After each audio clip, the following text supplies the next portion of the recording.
Assalamualaikum warahmatullahi wabarakatuh.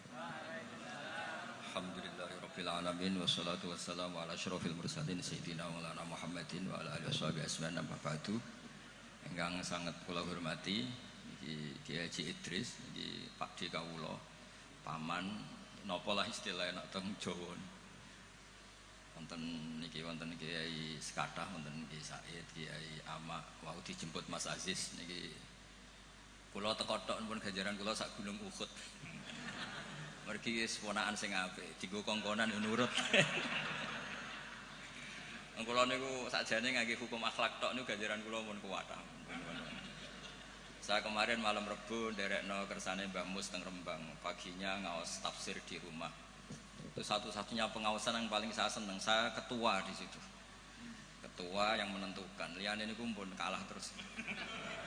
Habis niku bados ngasar hormat Mbah Maksum, malam Kamis diaturi dalam sarang Maulid Rasul sallallahu alaihi wasallam. Sebelum lebih jauh tentang ngaji risalah di Sunnah wal Jamaah, kula cerita sanad. Terus Mbah Hamid alite namine iku Abdul Mukti. Riyen serumah dengan mbah saya namine Fatimah. Mbah kula niku abahe namine Abdul Khaliq alite, tapi gede-gede dados Idrus. Jadi Fatimah binti Idrus bin Umar niku mbah kandung kula. Nah, Mbah Hamid bin Abdullah bin Umar. Terus potongan wali niku pun mulai alit. Terus Gus Samad nek dadi wali pun terlambat mriki. Mas Samad bakat wali niku pun ketok mulai alit. Terus mboten saged pencitraan.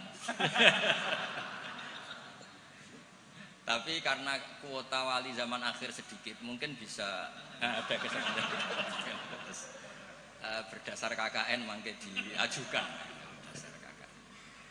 Karena wali itu meneh wali, nabi saja bisa berdasar KKN.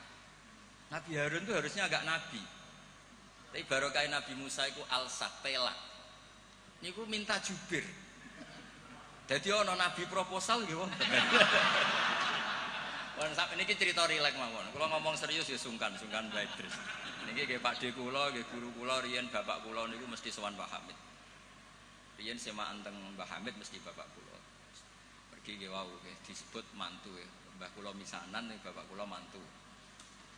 Terus kula niku cerita Nabi Harun niku harusnya agak nabi. Berhubung Nabi Musa niku alsak, pelat niku ngendikan ketika jadi rasul itu pertama diangkat jadi rasul menghentikan, ya Allah saya ini pelat, wa akhi Harun huwa afsahu minni lisanan fa arsilhu ma yarid ayusaddiqun.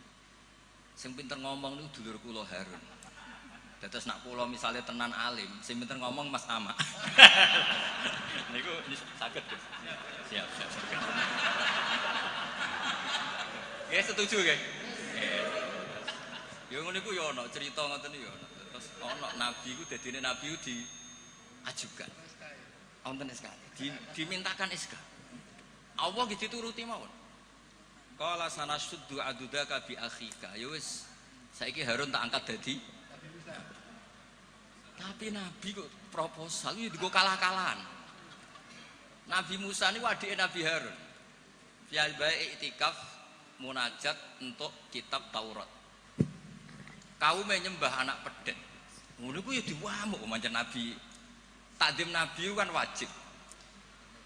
Nggih, takdim nabi niku. Nggih, takdim nabi niku wajib. Berhubung Nabi Harun dadine nabi lewat Nabi sinten? Musa. Niku deret-deret tenan. Sampai Nabi Harun ngendikan la takhud bil khiyati wala biras. Jadi salah kaum iku timbang nyalano awake dhewe repot nyalano wong liya. Mulane nek ana wong tukang nyalano wong liya niku ya rontok-rontok ana sanate. Tapi tetep salah wong dekne ora nabi ya ngoten. Mergo Nabi Musa niku ora iktikaf teng Turi Sina. Mestinya ketika kaumnya salah itu beliau juga ikut salah karena ada nunggoni proses bermasyarakat. Tapi wong ana sing dipasrahi mendingan nyalano sing di pasrah. Kowe wopo ae tak tinggal munajat nganti kaum menyembah bro. Jawabe Nabi Harun nggih gampang wis tak kandhani tapi ra ngandel. Purune mek nabi sing asli mboten kados kula. Dadi lan nabroha alai akifina hatta yarji'a ilaina Musa. Mana nak sampean gelem apik mau ambek Mbah Hamid tok, nak ambek Mbah Idris ora gelem kowe bangsa Israel. Nak kowe wong Islam tenan ambek Mbah Hamid yo kepen dadi wong apik, dipimpin Mbah Idris kepen dadi wong apik. Termasuk sing ben nak pun dikiai ini Mas Amak, Mas Aziz kudu gelem dadi wong apik. Nak brengkel ngenteni Mbah Hamid wangsul, berarti kados Bani Israel. Niki mukadimah sekaligus praisur. Praisur nak ngaku ahli sunnah wal jamaah minimal ilmune ya sakmene iki. Ora tau mondok kok ngake ahli sunnah napa? Wal jamaah. Akhirnya Nabi Harun dadi nabi. Mergo pinter ngendikan, wa akhi Harunu huwa afsahu minni lisan. Mulane riyen wonten tiyang ya terkenale wali duka indawa. Niku ya kathah sing butuh penerjemah. Terus niki nek jenengan angsal nggih niki kula angkat dadi napa? Mutarjem napa? Mpun niku guyon tapi ilmiah. Terus nomor kali, apapun baiknya tentang ahli sunnah wal jamaah, orang itu tidak boleh serius mempertahankan ahli sunnah wal jamaah, nggak boleh serius. Karena serius itu memancing perlawanan. Sehingga Nabi ngendikan inna hadzal dina matinun fa'ughilu fihi birifqin. Agama ini ideologinya mantap, logikanya mantap, maka kawallah dengan santai saja, yang rileks. Saya beri analogi begini, 2 tambah 2 itu kan 4. Perlu nggak kamu ngotot kampanye 2 tambah 2 4? Nggak perlu kan? Karena kebenaran 2 tambah 2 4 itu kebenaran yang mantap. Jadi sampean ra usah mati-matian belo ahli sunnah sampai menafikan yang lain, terus mengadili yang lain. Itu cara sekarang malah kontraproduktif karena menjadi ideologi yang mengancam, bukan ideologi yang merangkul. Sehingga guru-guru kita, mulai Bapak kula piyambak, Mbah Mun, Mbah Hamid, niku ketemu kelompok macam-macam nggih mboten terlalu ketok ekstrim. Bukan karena ngakui, tapi memang itu tidak produktif. Bangsa seneng tukaran, seneng geger itu tidak produktif.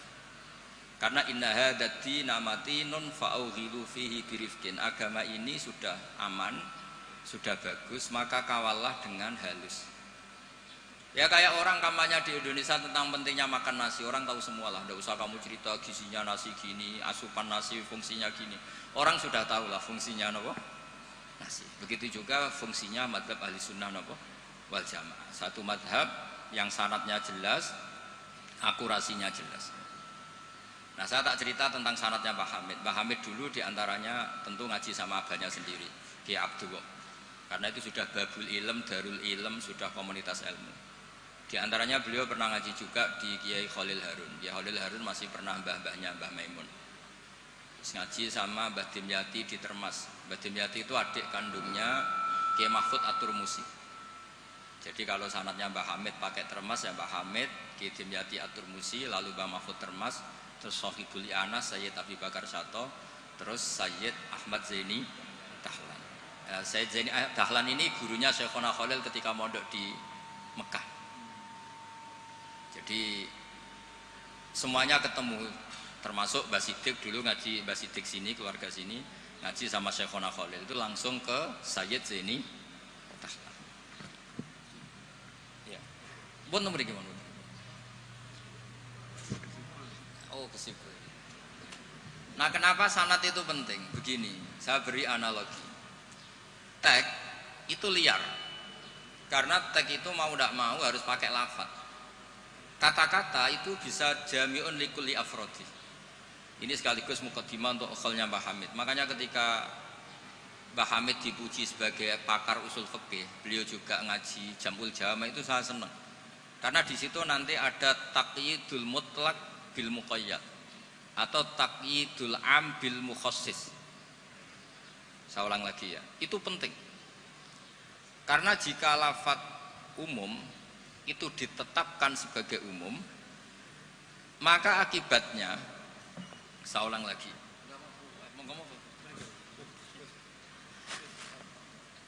ya saya teruskan ya.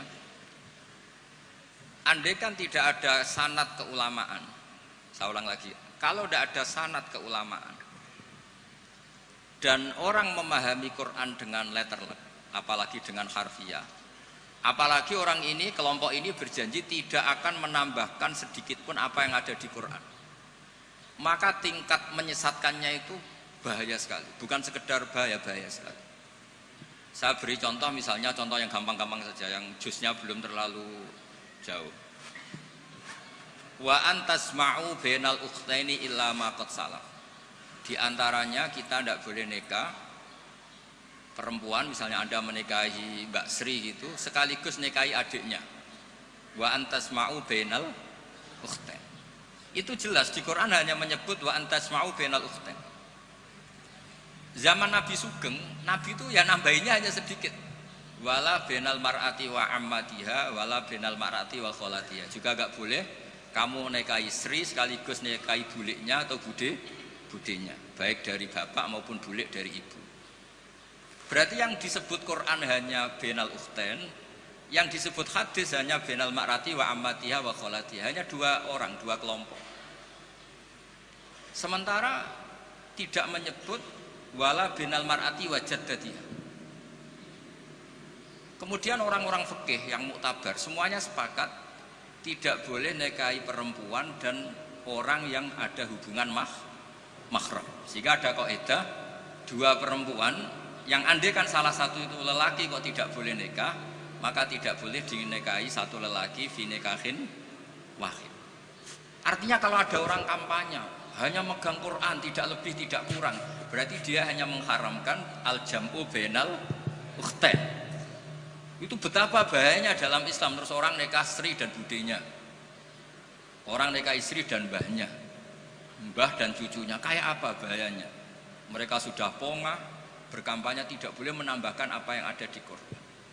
Tapi barokahnya ngaji sama mas saya, termasuk tadi Mbah Hamid ngaji Jamul Jawame, di situ ada kaidah ilmu namanya balaghah. Wala wa antasma'u bainal ukhtain tu mimba bi itlaqil ba'di wa iradatil kul. Jadi atau itlaqul juz wa iradatil kul. Yang disebut hanya sebagian, tapi yang dimaksud semua perempuan yang ada hubungan mahram itu tidak boleh dinikahi fi waqtin wahid. Nah, hal-hal seperti itu kan kayak keren. Orang kampanye kembali ke Quran, tidak mengurangi dan tidak menambahi. Tapi terus kayak apa bahayanya ketika orang hanya berpegangan wa antasma'u bainal ukhtain. Maka ciri utama ahli sunnah itu maknani Quran dan hadis itu berdasar sanad. Ya seperti yang saya terangkan tadi. Kalau saya misalnya saya ngaji Mbah Mun ngaji Mbah Karim ngaji Syekhona Khalil, Mbah Hamid ngaji Mbah Dimyati, Termas Mbah Dimyati ngaji Mbah Mahfud ngaji Sayyid Abi Bakar Sato, Sohibul Li'anah, beliau ngaji Sayyid Zaini Dahlan. Atau di sini keluarga besar Mbah Siddiq, kalau pakai buyut-buyut misalnya Mbah Siddiq ngaji Syekhona Khalil, ketemu di Sayyid Zaini Dahlan terus sampai Syekh Utsman Ad-Dimyati sampai Rasulullah Shallallahu Alaihi Wasallam. Nah, pemanaan ini penting. Lafadz itu nggak boleh mengikat.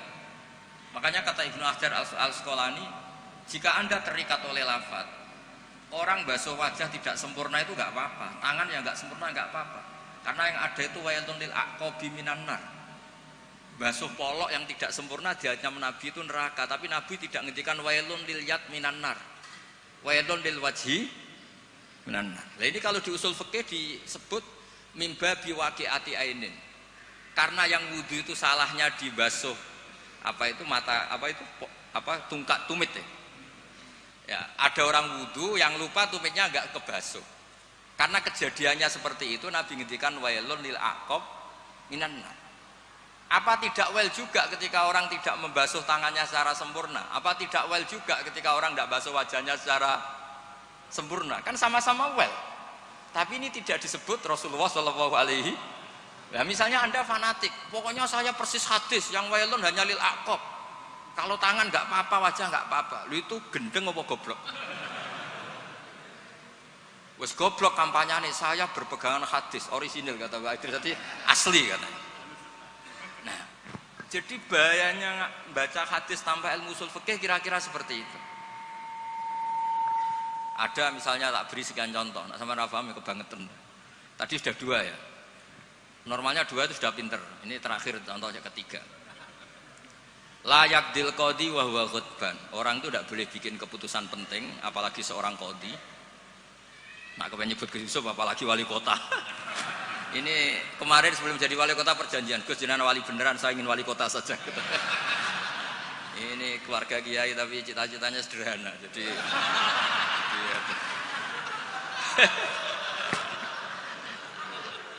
itu bisa, itu kalau dalam madhab tasawuf itu, kalau saya Mbak Idris Gus sama ingin jadi wali betul, tapi beliau sederhana sekali ingin jadi wali apa? Kota. Itu kalau niatnya tawadhu karena nggak ingin nyanyi Mbah Hamid, insya Allah barokah. Tapi kalau niatnya nggak ingin tirakat, nah itu yang masalah karena ada dua wali besar. Yang satu jadi wali itu karena kelirunya justru. Keliru itu artinya menyalahi a'aliyal umur, bukan keliru maksiat. Saya bilang keliru itu bukan harus maksiat. Orang baik itu bisa keliru tapi tidak mesti maksiat.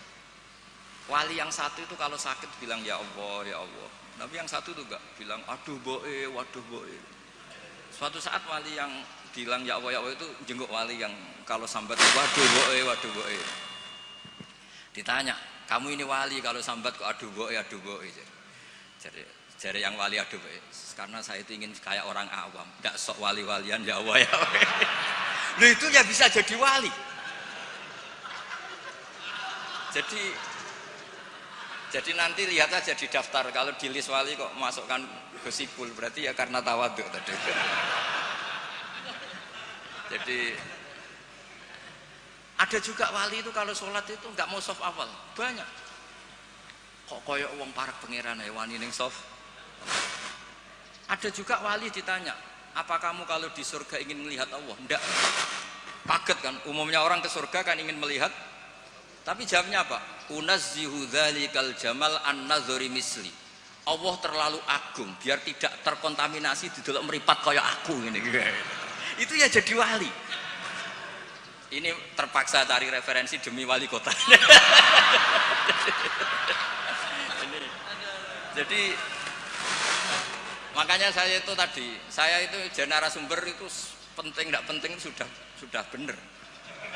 Mergo tawadhu di Rembang sini itu jauh. Gara-gara diteror ini yang manggil Mbah Hamid. Aduh. Ini Pak D Idris, ini Pak D saya, Pak Lek kalau manggil saya itu mesti yang manggil Mbah Hamid gitu. Ya, kalau nelpon mesti gitu. Ini yang manggil Mbah Hamid. Nggih, Mbah. Ternyata di sini berlaku teror ya. Ini apa? Yang manggil Mbah Hamid karena memang beliau itu sepupu mbah saya Mbah Hamid. Jadi bermadzhab itu penting karena kata itu liar. Layak dil qadhi wa ghadban. Seorang yang sedang marah itu tidak boleh punya keputusan penting, baik itu qadhi, wali kota atau orang tua atau siapapun. Kata qadhi dihilangkan. Tidak boleh kamu mentang-mentang hadisnya qadhi, hanya qadhi yang nggak boleh bikin keputusan kalau marah. Kalau kiai boleh, kalau orang tua boleh, kalau wali kota boleh. Tidak bisa.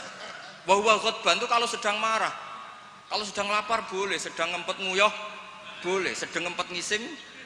Nah, padahal setelah dimaknai pakar-pakar usul fikih, ghadab itu apa? Halatin sing yasu'u khalqu sahibi. Satu keadaan yang orang itu tidak normal. Nah, keadaan tidak normal itu bisa hakin, orang yang ngempet nguyah, ngempet ngising atau banget laparnya. Itu juga nggak boleh bikin keputusan penting. Jadi ghadban bukan lagi dimaknai marah, tapi apa? Satu keadaan di mana orang tidak sedang baik-baiknya. Makanya Imam Syafi'i masyhur itu, kamu jangan rembukan sama orang yang besok nggak ada yang dimakan, itu ruwet otaknya itu. Lho sidang madrasah ambek guru-guru sing bar diamuk bojone, wah itu error gitu. Sidang madrasah ambek wong sing sesuk kudu bayar kredit. Mesti takoki sepundi madrasah saya dempon ngaten mun saya.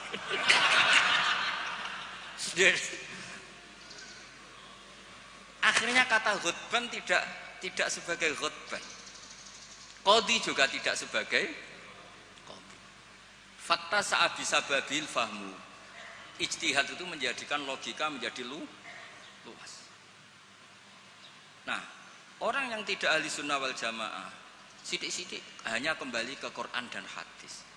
Betapa bahayanya itu, karena lafadz Quran dan hadis itu bagaimanapun itu lafadz yang pemaknanya bergantung para pakar-pakar usul fikih. Lah usul fikih ini yang ngerti. Ini kalau di balaghah bab ini kalau di ilmu lughat begini.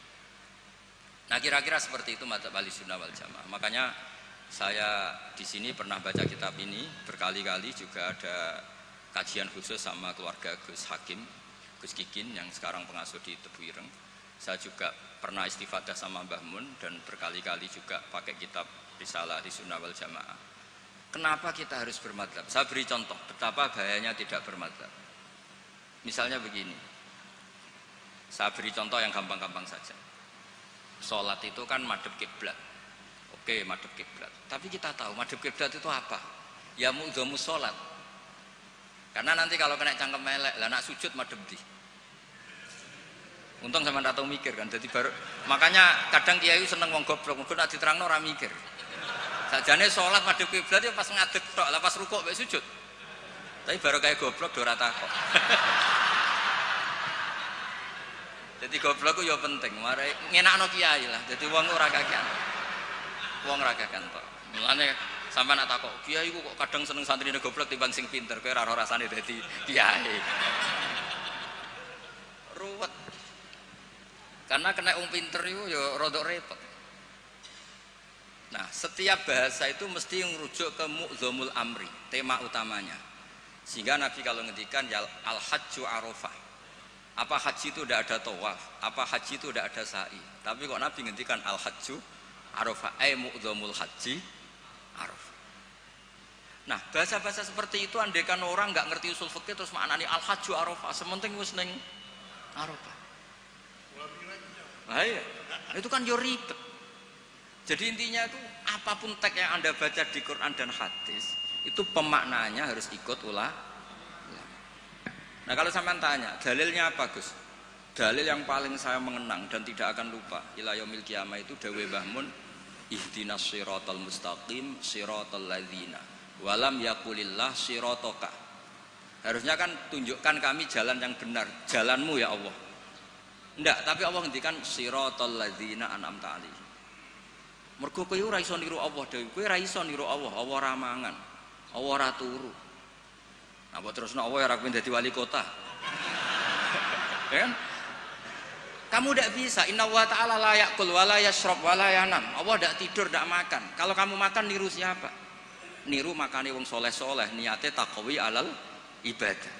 Kamu tidur niru siapa? Niru orang-orang soleh. Enggak bisa niru Allah, Allah tidak tidur.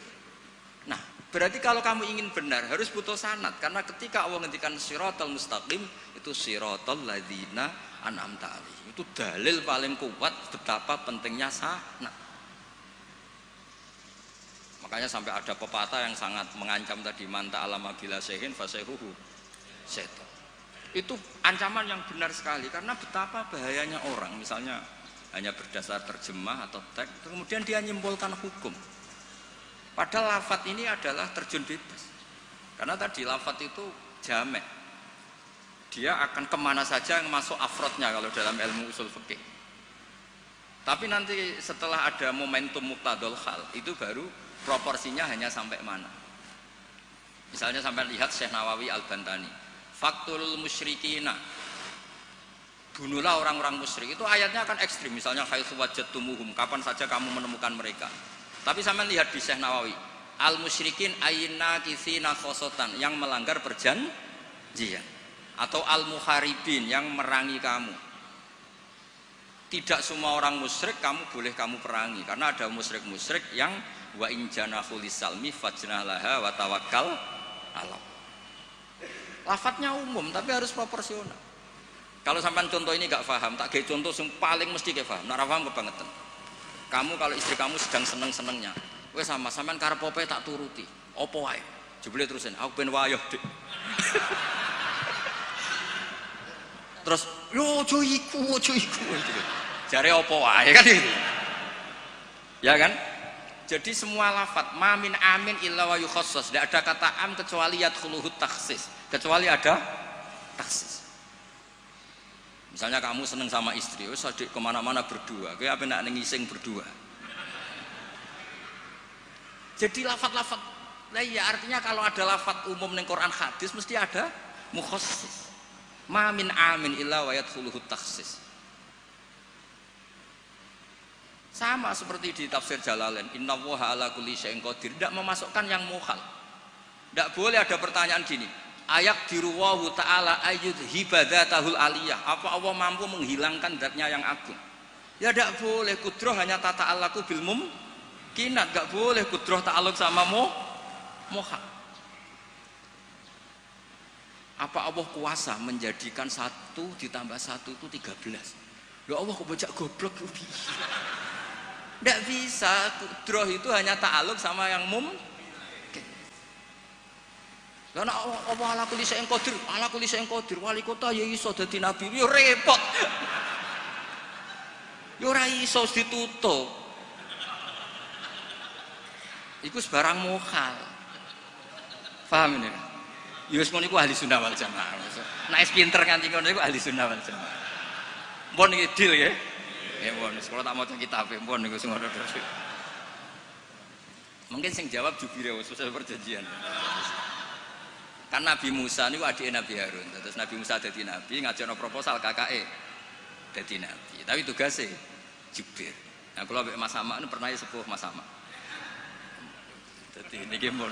Jadi mungkin sing jawab sampean tangklet, sing gampang teng kula, sing angel teng sama. Terus nggih. Karena kula ki mun kiai sing makruf lah. Terus ora usah dites. Yang ngetes itu sing latihan kiai. Jadi kalau niku pun melewati tes itu sudah. Sekamane pun lulus sak. Nggih setuju nggih mungkin tangket sama. Nah, terus pun sakniki menculat mawon pun mukadimah sanate Mbah Hasyim nggih Mbah Hasyim nak teng Jawi riyen nggih masyhur nate ngaos Mbah Saleh Darat. Mbah Saleh Darat niku nggih menangi Sayyid Zaini. Tapi Mbah Hasyim menangi Mbah Saleh Darat itu Mbah Hasyim kecil sehingga beliau kados kemarin anak-anak sing menangi Mbah Mun, dia menangi Mbah Mun di sarang tapi nggak sempat ngaji karena mungkin masih ibtidak, Mbah Mun pun sepuh. Sebab itu Mbah Hasyim tidak pernah pakai sanad Ali langsung Mbah Saleh Darat. Tapi kalau Mbah Mahfud biasa pakai sanad lewat Mbah Saleh. Karena ketika beliau di Mbah Saleh Darat, niku pun ngaji khatam tafsir napa? Jalalain. Makanya nggak boleh kalau dalam tradisi ilmu nggak boleh pakai sanad Ali tapi nggak punya kenangan. Jadi banyak kan anak-anak kemarin, saya pun kelas 4 SD menangi Mbah Hamid. Tapi saya kan nggak bisa istifadah karena saya terlalu kecil. Saya tahu Mbah Hamid banyak dari bapak saya karena bapak saya sudah sepuh, sering ketemu Mbah Hamid. Jadi sanad Ali itu punya sisi kelemahan, biasanya mujarradur ru'yah, hanya melihat. Makanya sahabat itu Amr bin Tufail itu akhiruman mata minas sahabat. Itu nggak dipakai riwayatnya karena kenangan mbek Nabi piye kok aku dijak bapak jamaah.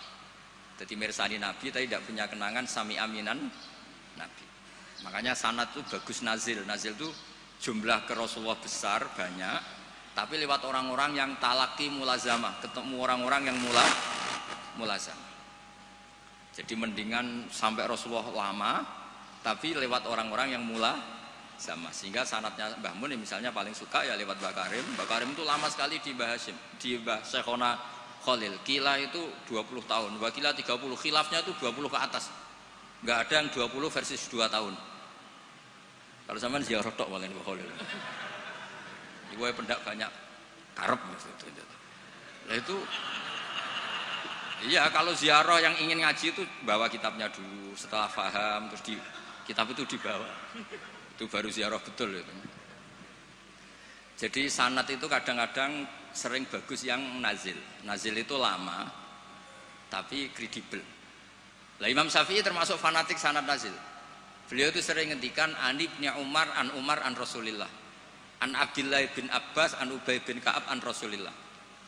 Kenapa muter-muter begitu padahal Abdullah bin Abbas juga sahabat. Tapi beliau sahabat pas itu kecil. Sehingga kenangan dididik Nabi langsung itu tidak banyak. Sehingga kalau ada ilmu banyak, beliau sebetulnya lewat Ubay bin Ka'ab atau lewat Umar bin Khattab. Masyhur itu di sanad sab'ah, misalnya Abdullah bin Sa'ib dari Abdullah bin Abbas misalnya masih dari Ubay bin Ka'ab. Sama seperti santri sarang sendiri yang menangi Mbah Mun, banyak yang ngaji mahali lewat saya. Akhirnya ke Mbah Mun lewat saya, padahal dia menangi Mbah Mun. Tapi kan dia tidak ngaji mahali karena pas itu masih kecil. Paham ya? Terus sana tuh aja mentang-mentang ketemu Mbah Hamid, terus koyo-koyo ilmumu setingkat wong sing lu ketemu Mbah Hamid itu Mbah Hamid lewat ngendikan, terus aku muridnya Mbah Hamid. Insya Allah nak nggo syafaat cukup, tapi ra nggo ngiyai ini. Jadi udah jelas nak nggo syafaat cekap lah. Tapi nak nggo ngiyai mboten. Terus ini supaya sampean ngertos sana. Nggih kula wasiat ini sing tentang aturan bermadzhab sebagaimana yang ditanyakan tadi. Halaman 28 ya. Niki sing ada kitab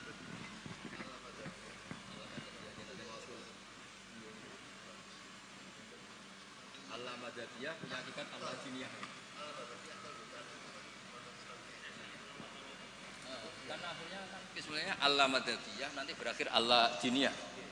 Kalau dimulai dari gak bermadzhab, lama-lama tidak beragama. Iya kan? Nah, ya sekuler kan akhirnya ya dimulai dari Al-Madadiyah, lama-lama Al-Diniyah.